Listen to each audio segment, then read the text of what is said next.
Hai, Assalamualaikum warahmatullahi wabarakatuh.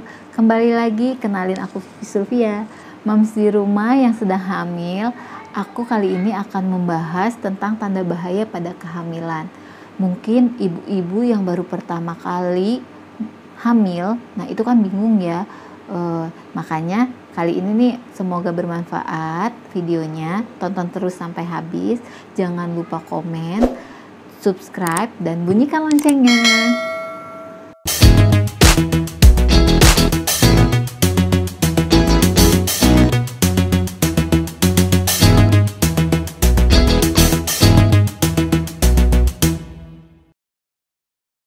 Kehamilan pertama itu sangat dijaga-jaga, diharapin banget ya kan ya.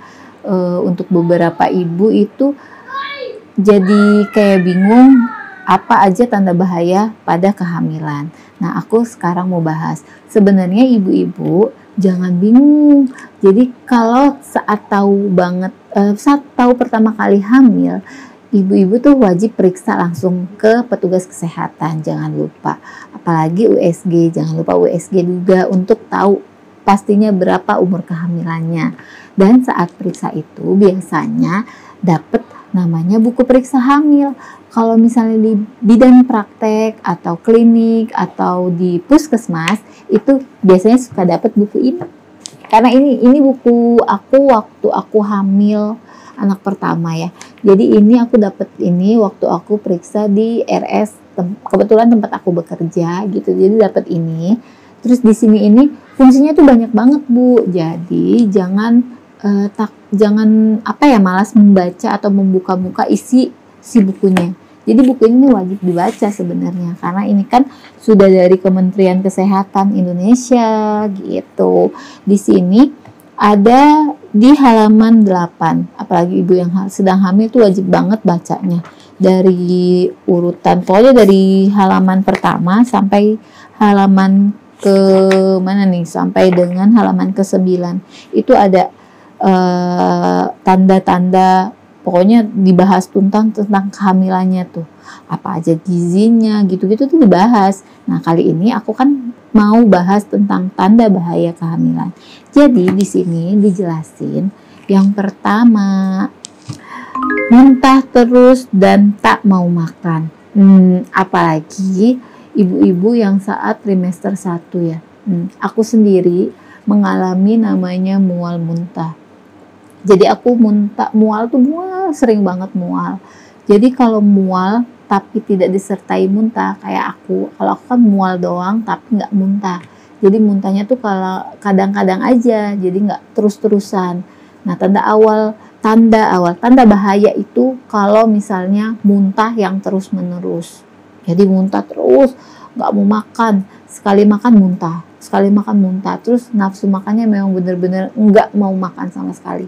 Karena kalau makan ya gitu, kadang-kadang ibu hamil kan takut nanti males dimuntahin lagi, percuma aja gitu bilangnya.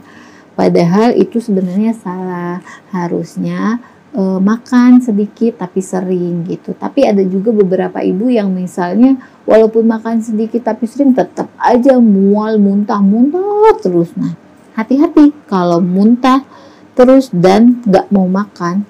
Hati-hati ibunya takutnya dehidrasi, terus lemes ya, sebaiknya langsung ke petugas kesehatan ya, jangan lupa gitu.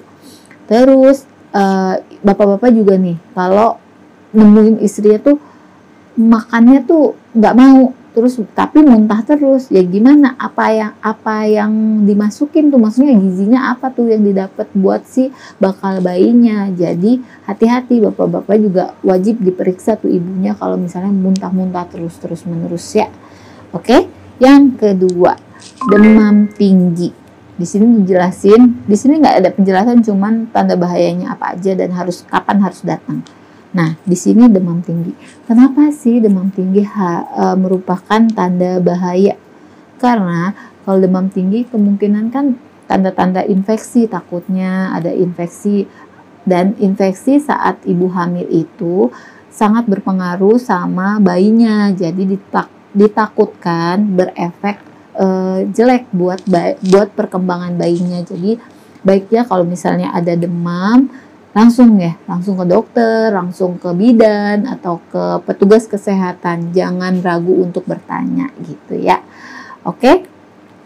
Setelah itu ada bengkak kaki, tangan, wajah, dan sakit kepala, apalagi disertai dengan kejang. Biasanya ini terjadi lebih sering terjadi itu pada saat trimester ketiga. Jadi saat trimester ketiga itu atau itu suka hati-hati nih kalau ibu-ibu tuh ngadepin tuh kakinya tuh bengkak. Terus padahal sudah kalau posisi kaki bengkak kan ditinggiin gitu ya. Padahal sudah sering tidurnya ditinggiin tapi kakinya bengkak, tetap bengkak gitu. Nah, baiknya periksa deh gitu. Apalagi kalau misalnya ada tangan disertai tangannya bengkak, mukanya tuh bengkak gitu. Bengkak. Terus apalagi sakit kepala. Jadi sakit kepalanya dari kepala sampai ke tengkuk biasanya. Nah, takutnya ibu-ibu ini lebih parah lagi nanti memicu untuk kejang gitu. Jadi itu merupakan tanda-tanda, biasanya itu tanda-tanda preeklamsi atau kalau lebih awamnya dibilang keracunan dalam kehamilan. Nah, hati-hati kalau misalnya ada bengkak, kaki tangannya, terus wajahnya, sakit kepala, takutnya memang tensinya tinggi, apalagi sering memang tensinya tinggi. Nah, itu mendingan langsung segera ke petugas kesehatan gitu ya. Yang keempat, janin dirasa kurang bergerak dibanding sebelumnya. Jadi kalau misalnya saat hamil itu janinnya atau bakal bayinya itu aktif ya, kalau aktif kan yang hanya bisa merasakan ibunya gitu. Apalagi kalau masih kehamilannya nggak terlalu besar. Kalau udah besar bisa aja sih orang lain, misalnya si suami merasakan nunjul-nunjul gitu ya, itu bisa. Tapi kalau misalnya pas saat masih kecil hamilnya, biasanya ibunya doang, 4 bulan ke atas, 5 bulan lah ke atas. Kalau misalnya yang masih awal-awal hamil itu pertama hamil, dia merasakannya kok tadinya tuh kencang, maksudnya tadinya tuh aktif, kok tiba-tiba nggak bergerak ya ini bayi gitu kan, ini janin tuh kok nggak bergerak, udah gerak, udah dirangsang, maksudnya udah dirangsang pakai minum air teh manis anget, udah dirangsang dengan dipegang-pegang perutnya, itu tuh tetap aja nggak bergerak. Sebaiknya hati-hati, jadi langsung aja ke petugas kesehatan untuk dicek bagaimana kondisi bayinya ya. Lebih baiknya seperti itu. Oke. Untuk yang kelima sekarang, yang kelima itu adalah perdarahan pada hamil muda dan hamil tua. Kalau untuk perdarahan pada hamil muda ditakutkan itu bakal membuat namanya abortus ya. Jadi takutnya berefek untuk keluar si bakal bayinya gitu. Jadi takutnya keluar. Jadi kalau misalnya ada flek, lendir, darah atau apalagi banyak, itu baiknya langsung ke petugas kesehatan. Untuk ibu yang hamil muda takutnya bisa memicu untuk keluarnya si bakal bayi gitu, si janin gitu ya. Kalau untuk hamil tua, apalagi untuk hamil tua ya, kalau misalnya udah besar perutnya, terus tiba-tiba bayinya gerak, cuman kok tiba-tiba darah aja banyak, nah langsung ke petugas kesehatan ya. Takutnya kalau ibu-ibu misalnya, yang ibu-ibu yang sering memang USG, tapi kalau yang misalnya jarang USG atau enggak USG, takutnya letak plasentanya yang dibawa atau menutupi jalan lahir atau ada masalah lain dalam kehamilannya. Jadi sebaiknya kalau darahnya keluar banyak, langsung aja, mau flek, mau darahnya banyak, datang aja ke petugas kesehatan ya untuk dicek si bayinya tuh bagaimana gitu ya. Terus ada lagi air ketuban keluar sebelum waktunya. Jadi ini yang keenam, air ketuban keluar sebelum waktunya. Ya pastinya ya, sebelum normalnya itu bayi itu air ketuban itu keluar itu saat memang mau proses persalinan. Itu kan tanda-tanda persalinan air ketuban itu. Tapi kalau misalnya hamilnya belum cukup kok airnya udah keluar ya, kita harus cek benar-benar itu ketuban atau bukan. Kalau misalnya memang ketuban, jadi tindaknya harus lebih cepat, karena kan otomatis kalau misalnya air ketuban keluar itu ada rongga atau ada robek selaput ketubannya, jadi bisa memicu air ketubannya keluar.